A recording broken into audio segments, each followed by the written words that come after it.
कहानी की शुरुआत साल 1945 से होती है, जब सेकेंड वर्ल्ड वॉर अपने आखिरी दौर में था। यहाँ हम एक जापानी फाइटर प्लेन देखते हैं जिसे कोइची नाम का पायलट उड़ा रहा होता है। अचानक उसके प्लेन में खराबी आ जाती है, इसलिए कोइची उसे एक आइलैंड पर लैंड कर देता है। दरअसल उस आइलैंड पर एक रिपेयर बेस था जहाँ खराब प्लेनों को ठीक किया जाता था। वहाँ कोइची ताचिबाना नाम के एक मैकेनिक से अपने प्लेन को ठीक करने के लिए कहता है, लेकिन जब ताचिबाना प्लेन को ध्यान से चेक करता है तो उसे पता चलता है कि प्लेन में कोई भी खराबी नहीं है। इससे वह समझ जाता है कि कोइची ने अपने आखिरी मिशन से बचने के लिए प्लेन के खराब होने का बहाना बनाया है। ताचिबाना कोइची के पास जाता है और कहता है कि मुझे पता है तुमने मिशन से बचने के लिए यह झूठ बोला है। दरअसल कोइची को जो मिशन दिया गया था उसमें उसकी जान जाने की पूरी संभावना थी, इसलिए उसने उस मिशन को पूरा करने के बजाय बचने का फैसला किया। ये बात सुनकर कोइची घबरा जाता है और वहां से दूर जाकर समुद्र के किनारे बैठ जाता है। तभी एक और मैकेनिक उसके पास आता है और कहता है कि तुमने जो किया वह गलत नहीं था, क्योंकि उस मिशन में तुम्हारी मौत तय थी। थोड़ी देर बाद कोइची समुद्र की ओर देखता है और वहाँ कुछ मछलियों को तैरते हुए नहीं बल्कि मरी हुई हालत में पानी के ऊपर तैरते हुए देखता है। यह देखकर उसे थोड़ा अजीब लगता है, लेकिन वह इस पर ज्यादा ध्यान नहीं देता। धीरे धीरे रात हो जाती है और कोइची वापस बेस पर लौट आता है। तभी अचानक वहाँ इमरजेंसी अलार्म बजने लगता है, जिससे सभी लोगों को लगता है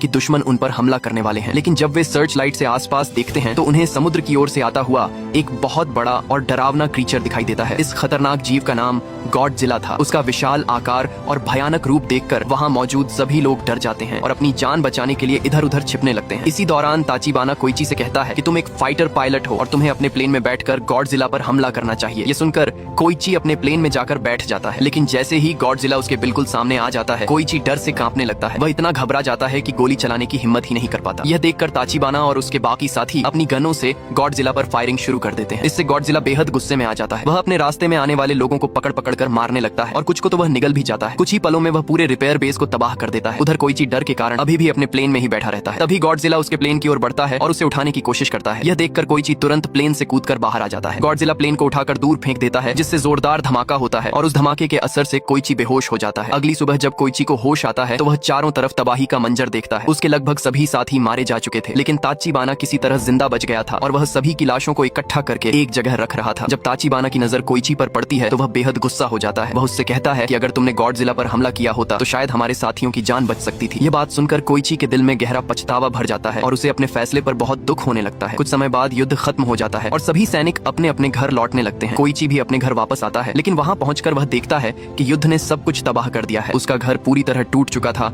और आसपास हर जगह सिर्फ बर्बादी ही नजर आ रही थी। तभी उसकी पड़ोसी सुमिको उसे देखती है और गुस्से में उससे कहती है कि आखिर तुम युद्ध से बचकर कैसे लौट आए? जरूर तुम अपनी जान बचाने के लिए कहीं छिप गए होंगे। इसके बाद सुमिको दुखी होते हुए उसे बताती है कि एक भयानक ब्लास्ट में तुम्हारे माता पिता और मेरे सभी बच्चे मारे गए। अपने माता पिता की मौत की खबर सुनकर कोइची पूरी तरह टूट जाता है और गहरे दुख में डूब जाता है। कुछ दिनों बाद कोइची बाजार में जाता है। वहाँ पुलिस एक लड़की का पीछा कर रही होती है जिसने एक कंबल चुरा लिया था। उस लड़की के साथ एक छोटी बच्ची भी होती है। तभी कोइची उसके सामने आ जाता है। वह लड़की जल्दी से उस बच्ची को कोइची की बाहों में थमा देती है और वहाँ से भाग जाती है। कोइची उस बच्ची को लेकर वहाँ से जाने लगता है, लेकिन थोड़ी ही देर बाद वह लड़की फिर से उसके पास आ जाती है। कोइची उससे उसका नाम पूछता है तो वह अपना नाम नोरिको बताती है। इसके बाद कोइची अपने घर की ओर जाने लगता है और नोरिको भी उसके पीछे पीछे उसके घर तक पहुँच जाती है। वह उससे कहती है कि क्या मैं आज रात यहाँ रुक सकती हूँ? नोरिको कोइची को बताती है कि उसकी अभी तक शादी नहीं हुई है और यह बच्ची भी उसकी अपनी नहीं है। दरअसल एक ब्लास्ट के दौरान इस बच्ची की माँ मारी गई थी और मरने से पहले उसने अपनी बेटी उसे सौंप दी थी। नोरिको कहती है कि मैं खुद भी एक अनाथ हूँ, इसलिए इस बच्ची का दर्द समझ सकती हूँ। इसी वजह से मैंने इसे पालने का फैसला किया। ये सब सुनने के बाद भी कोइची ज्यादा भावुक नहीं होता और नोरिको से कहता है कि तुम डिनर कर लो, लेकिन उसके बाद तुम्हें यहाँ से चले जाना होगा। लेकिन बातें करते करते नोरिको उसी रात कोइची के घर में ही सो जाती है। अगली सुबह कोइची की पड़ोसी सुमिको उससे नोरिको और उस बच्ची के बारे में पूछती है। तब कोइची उसे पूरी सच्चाई बता देता है। ये सुनकर सुमिको को उस मासूम बच्ची पर दया आ जाती है, इसलिए वह नोरिको की मदद करने लगती है और बच्ची की देखभाल में हाथ बटाती है। इतना ही नहीं, वह कोइची को चावल से भरा एक बैग भी देती है ताकि वह बच्ची को ठीक से खाना खिला सके। इसी तरह धीरे धीरे एक साल गुजर जाता है। एक दिन कोइची नोरिको को बताता है कि उसे सरकार की तरफ से एक नौकरी मिली है। इस काम में उसे समुद्र की गहराई में जाकर दुश्मनों द्वारा बिछाए गए माइन बॉम्ब को ढूंढना होगा और उन्हें नष्ट करना होगा। इसके बदले में उसे अच्छी रकम मिलेगी। ये सुनकर नोरिको कहती है कि यह काम बहुत खतरनाक है, लेकिन कोइची उसे समझाता है कि उनके पास पेट पालने के लिए यही एक रास्ता है। अगले दिन कोइची अपने नए काम पर पहुंचता है। वहाँ उसे पता चलता है कि सरकार ने उन्हें सिर्फ मामूली हथियार और एक साधारण सी बोट दी है, जबकि नौकरी देने से पहले उनसे अच्छे हथियार और मजबूत बोट का वादा किया गया था। यहीं कोइची की मुलाकात डॉक्टर केंजी से होती है, जो पहले नेवी के साइंटिस्ट रह चुके थे और अब इस मिशन को लीड कर रहे थे। इसके अलावा वहाँ कैप्टन सेजी और शिरो भी मौजूद थे, जो कोइची की तरह ही युद्ध से बचकर लौटे थे। कुछ ही देर बाद सभी लोग अपनी बोट लेकर समुद्र के बीच पहुंच जाते हैं। वहाँ कैप्टन सेजी कोइची को इस काम के बारे में पूरी जानकारी देता है। इसी दौरान उन्हें समुद्र में एक माइन बॉम्ब दिखाई देता है, इसीलिए सेजी उस माइन बॉम्ब पर गोली चलाने की कोशिश करता है, लेकिन उसका निशाना ठीक से नहीं लग पाता। तब कोइची उससे गन लेता है और सही निशाना लगाकर माइन बॉम्ब पर फायर करता है। गोली लगते ही वह बॉम्ब जोरदार धमाके के साथ फट जाता है। यह देखकर वहाँ मौजूद सभी लोग खुश हो जाते हैं। उस रात कोइची अपने घर में सो रहा होता है, तभी उसे एक डरावना सपना आता है। सपने में वह घर के बाहर किसी के चीखने की आवाज सुनता है। जब वह बाहर जाकर देखता है तो गॉडजिला वहाँ मौजूद सभी मैकेनिक्स को मार रहा होता है। यह भयानक सपना देखकर कोइची की अचानक नींद खुल जाती है। वह घबरा जाता है और उसे ऐसा लगने लगता है कि उस दिन गॉडजिला ने उसे भी मार दिया था और अब तक जो कुछ हुआ वह सिर्फ एक सपना था। डर के मारे वह नोरिको के पास जाने लगता है, लेकिन उसे अचानक अपने पास आता देखकर नोरिको घबरा जाती है और उसे धक्का देकर दूर कर देती है। इसके बाद कोइची उसे बताता है कि उसने युद्ध में अपने माता पिता और कई साथियों को खो दिया है, इसी वजह से उसे ऐसे डरावने सपने आते रहते हैं। यह सुनकर नोरिको उसे शांत करती है और उसका हौसला बढ़ाती है। इसी दौरान अमेरिका समुद्र में अपने न्यूक्लियर बम का परीक्षण करता है और एक बड़ा न्यूक्लियर ब्लास्ट होता है। उसी समय गॉडजिला भी वहाँ मौजूद होता है। इस न्यूक्लियर विस्फोट का असर गॉडजिला पर भी पड़ता है और वह पहले से भी ज्यादा ताकतवर हो जाता है। कुछ समय बाद हम देखते हैं कि कोइची अपनी नौकरी से अच्छी कमाई करने लगा है। वह उन पैसों से एक बाइक खरीद लेता है और अपने टूटे हुए घर को भी ठीक करवा लेता है। एक रात कोइची के घर पर केंजी, सेजी और शिरो डिनर के लिए आते हैं। वे सभी यह सोचते हैं कि नोरिको कोइची की पत्नी है, लेकिन नोरिको उन्हें सच बताते हुए कहती है कि वह कोइची की पत्नी नहीं है और यह बच्ची भी उनकी अपनी नहीं है। तभी वह छोटी बच्ची कोइची को पिता कहकर बुलाती है। ये सुनकर कोइची के साथी उससे कहते हैं कि उसे नोरिको से शादी कर लेनी चाहिए और एक परिवार बसा लेना चाहिए, लेकिन कोइची इस बात से साफ मना कर देता है। कुछ समय बाद नोरिको को भी एक नौकरी मिल जाती है। तब वह कोइची से कहती है कि वह अपने पैरों पर खड़ा होना चाहती है। वह यह भी कहती है कि उसके जाने के बाद कोइची किसी अच्छी लड़की से शादी कर सकता है और खुशी से अपना परिवार बसा सकता है। इसके अलावा वह उस बच्ची के बारे में भी बताती है कि उनकी पड़ोसी सुमिको उसकी देखभाल करने के लिए तैयार है, इसलिए उन्हें उसकी चिंता करने की जरूरत नहीं है। इसी दौरान सभी लोगों को खबर मिलती है कि अमेरिका के न्यूक्लियर टेस्ट की वजह से गॉडजिला पहले से भी ज्यादा ताकतवर हो चुका है और अब वह जापान की ओर बढ़ रहा है। खबरों के मुताबिक उसे जापान पहुंचने में सिर्फ एक हफ्ता लगेगा। अगले दिन कोइची अपने साथियों के साथ काम पर जाता है। तभी उन्हें समुद्र के बीच एक बड़ा अमेरिकी जहाज दिखाई देता है जो पूरी तरह से तबाह हो चुका था। उसी समय कोइची की नजर समुद्र में तैरती हुई मरी हुई मछलियों पर पड़ती है। यह देखकर वह समझ जाता है कि गॉडजिला उनके आसपास ही मौजूद है और उसी ने उस अमेरिकी जहाज को तबाह किया है। कोइची अपने साथियों को गॉडजिला के बारे में बताता है। ये सुनकर शिरो बहुत डर जाता है, क्योंकि उनकी छोटी सी बोट से गॉडजिला जैसे विशाल राक्षस से लड़ना लगभग नामुमकिन था। इसीलिए वे लोग वहां से भागने के बारे में सोचते हैं, लेकिन तभी अचानक गॉडजिला समुद्र के पानी से बाहर निकल आता है और उनकी ओर बढ़ने लगता है। तुरंत ही केंजी और कोइची समुद्र में माइन बॉम्ब फेंक देते हैं ताकि वह गॉडजिला के पास जाकर फट जाए, लेकिन गॉडजिला पर उस माइन बॉम्ब का कोई असर नहीं होता। यह देखकर कोइची उस पर मशीन गन से गोली चलाने लगता है, लेकिन गोलियों का भी गॉडजिला पर कोई खास असर नहीं पड़ता। तभी केंजी एक और बॉम्ब पानी में डाल देता है, लेकिन उसे ब्लास्ट करने वाला तार टूट जाता है। ऐसे में कोइची उस बॉम्ब पर गोली चलाकर उसे विस्फोट करने की कोशिश करता है। संयोग से वह बॉम्ब गॉडजिला के मुंह के पास पहुंच जाता है और कोइची की गोली लगते ही जोरदार धमाके के साथ फट जाता है। इस धमाके से गॉडजिला की एक आंख और उसके मुंह का बड़ा हिस्सा बुरी तरह क्षतिग्रस्त हो जाता है, लेकिन कुछ ही पलों में गॉडजिला के घाव अपने आप भरने लगते हैं। यह देखकर सभी हैरान रह जाते हैं। गुस्से से भरा गॉडजिला पानी से बाहर निकल आता है और उनकी बोट पर हमला करने लगता है। इसी दौरान वहां जापान की सेना भी पहुंच जाती है और गॉडजिला पर अंधाधुंध गोलियां चलाने लगती है। इससे गॉडजिला और भी ज्यादा क्रोधित हो जाता है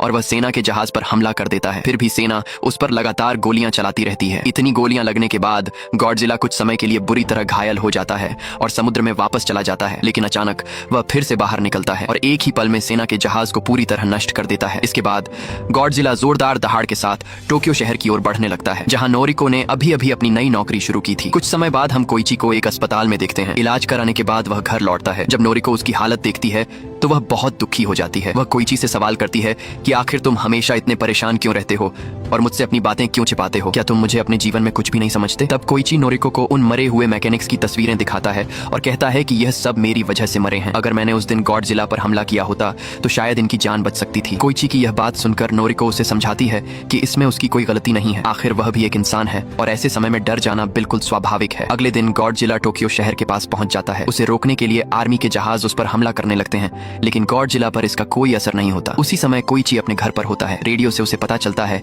कि गॉडजिला टोक्यो शहर की ओर बढ़ रहा है। ये सुनकर उसे नोरिको की चिंता होने लगती है। दूसरी तरफ गॉडजिला टोक्यो पहुंचकर भयानक तबाही मचाने लगता है। इसी दौरान उसकी नजर एक ट्रेन पर पड़ती है और वह उसे उठाकर तोड़ने लगता है। संयोग से उसी ट्रेन में नोरिको भी मौजूद होती है। अपनी जान बचाने के लिए वह तुरंत पानी में कूद जाती है। अब गॉडजिला अपने सामने आने वाली हर चीज को नष्ट करने लगता है। इसी बीच कुछ न्यूज रिपोर्टर एक इमारत की छत पर खड़े होकर गॉडजिला की तस्वीरें ले रहे होते हैं, लेकिन गॉडजिला वहां पहुंचकर उस पूरी बिल्डिंग को ही तबाह कर देता है, जिससे वे सभी मारे जाते हैं। इधर कोइची भी टोक्यो पहुंच जाता है। वह नोरिको को ढूंढ लेता है और उसे वहां से अपने साथ ले जाने लगता है। तभी वहां आर्मी पहुंच जाती है और टैंकों से गॉडजिला पर हमला करने लगती है, लेकिन गॉडजिला पर इसका भी कोई असर नहीं पड़ता, बल्कि क्योंकि अब उसके शरीर से चमकते हुए पंख जैसे हिस्से बाहर निकलने लगते हैं और कुछ ही पलों में उसके मुंह से तेज न्यूक्लियर रोशनी निकलने लगती है। गॉडजिला के मुंह से निकली उस भयानक ऊर्जा की वजह से शहर में एक भयानक न्यूक्लियर ब्लास्ट हो जाता है और टोक्यो का अधिकतर हिस्सा तबाह हो जाता है। इसी दौरान गॉडजिला अपने मुंह से न्यूक्लियर ऊर्जा की एक तेज लहर नोरिको की ओर फेंक देता है। यह देखकर नोरिको तुरंत कोइची को जोर से धक्का देकर दूर कर देती है और खुद उस भयानक लहर की चपेट में आ जाती है। कुछ ही पलों में वह उस धमाके में मारी जाती है। यह सब देखकर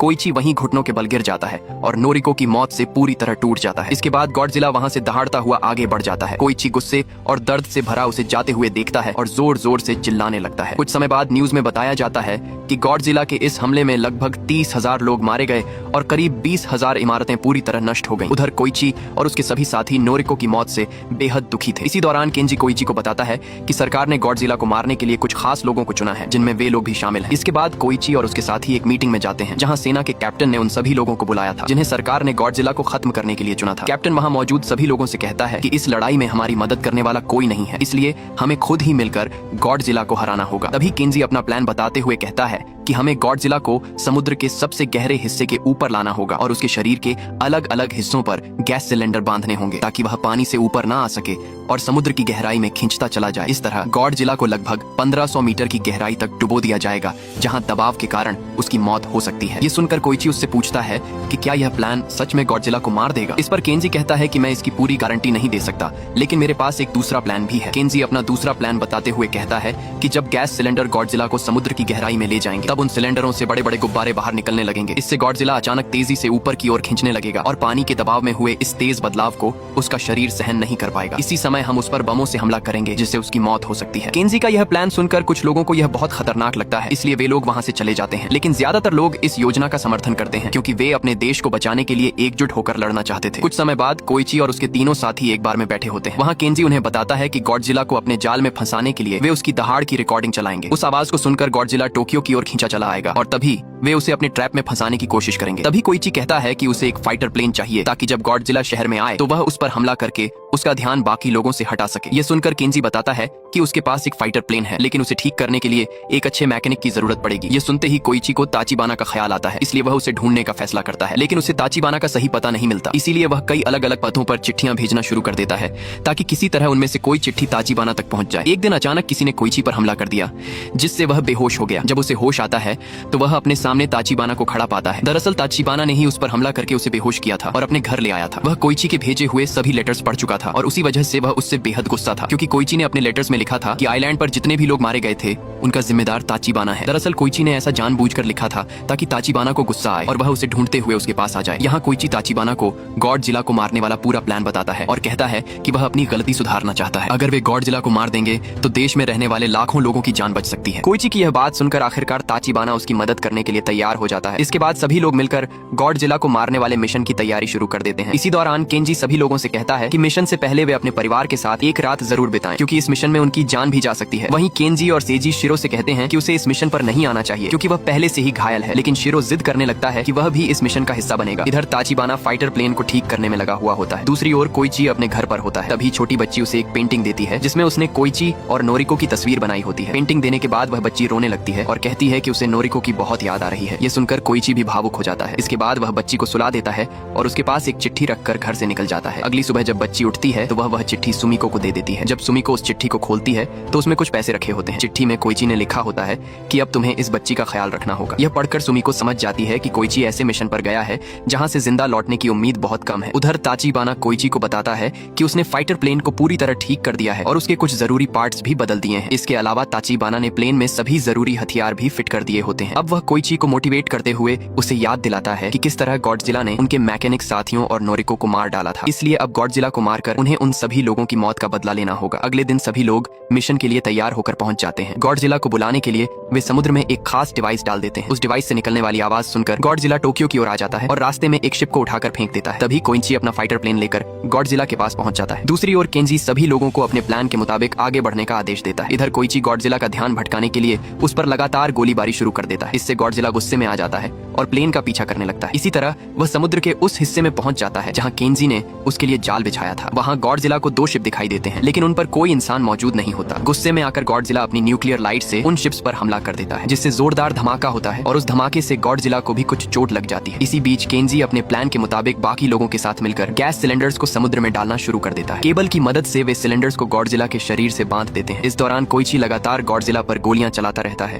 ताकि उसका ध्यान केंजी और बाकी लोगों की शिप्स पर न जाए। जैसे ही गॉडजिला अपनी न्यूक्लियर लाइट से हमला करने वाला होता है, तभी सिलेंडर्स उसे खींचकर समुद्र की गहराई में ले जाने लगते हैं, लेकिन इससे भी गॉडजिला की मौत नहीं होती। इसलिए केंजी अपने दूसरे प्लान के मुताबिक सिलेंडर्स से जुड़े बड़े बड़े गुब्बारों को फुला देता है ताकि गॉडजिला तेजी से ऊपर आ जाए, लेकिन गॉडजिला उन गुब्बारों को फोड़ देता है। ऐसे में केंजी और उसके साथी शिप्स में लगी बड़ी क्रेन की मदद से गॉडजिला को ऊपर खींचने की कोशिश करने लगते हैं, जिससे उनकी एक क्रेन टूट कर गिर जाती है। तभी शिरो भी कुछ लोगों के साथ वहां पहुंच जाता है और गॉडजिला को खींचने में केंजी की मदद करने लगता है। काफी मेहनत के बाद आखिरकार गॉडजिला दोबारा समुद्र से बाहर आ जाता है। अब वह बहुत ज्यादा घायल दिखाई दे रहा होता है। इसके बाद गॉडजिला फिर से अपनी न्यूक्लियर लाइट छोड़ने की तैयारी करने लगता है और उसका पूरा शरीर नीली चमक से भर जाता है। ठीक उसी समय कोइची अपना फाइटर प्लेन सीधे गॉडजिला के मुंह के अंदर घुसा देता है। अगले ही पल एक जोरदार धमाका होता है और इस भयानक ब्लास्ट के साथ गॉडजिला मारा जाता है। इधर बाकी सभी लोग कोइची के लिए बहुत दुखी हो जाते हैं, क्योंकि उन्हें लगता है कि उस धमाके में कोइची की भी मौत हो गई है। लेकिन तभी सभी लोगों की नजर आसमान की ओर जाती है, जहां कोइची पैराशूट के सहारे धीरे धीरे नीचे उतरता हुआ दिखाई देता है। दरअसल ताचिबाना ने पहले ही कोइची से कहा था कि उसे इस मिशन में जिंदा रहना है, इसलिए उसने प्लेन की सीट में एक पैराशूट फिट कर दिया था। कोइची को जिंदा देखकर वहां मौजूद सभी लोग उसे सलाम करते हैं। जब कोइची किनारे पर पहुंचता है तो सुमिको उसके पास आती है और उसे एक चिट्ठी देती है। वह चिट्ठी पढ़ते ही कोइची तुरंत हॉस्पिटल की ओर भागता है। वहां पहुंचकर वह देखता है कि नोरिको अभी जिंदा है। उसे देखकर कोइची बेहद खुश हो जाता है और उसकी गोद में सिर रखकर रोने लगता है। इसी बीच हमें समुद्र के अंदर गॉडजिला के मांस का एक छोटा सा टुकड़ा दिखाई देता है, जो धीरे धीरे फिर से जुड़ने लगता है। इससे साफ हो जाता है कि गॉडजिला पूरी तरह से मरा नहीं था और वह दोबारा जिंदा हो सकता है। और इसी के साथ यह मूवी यहीं खत्म हो जाती है।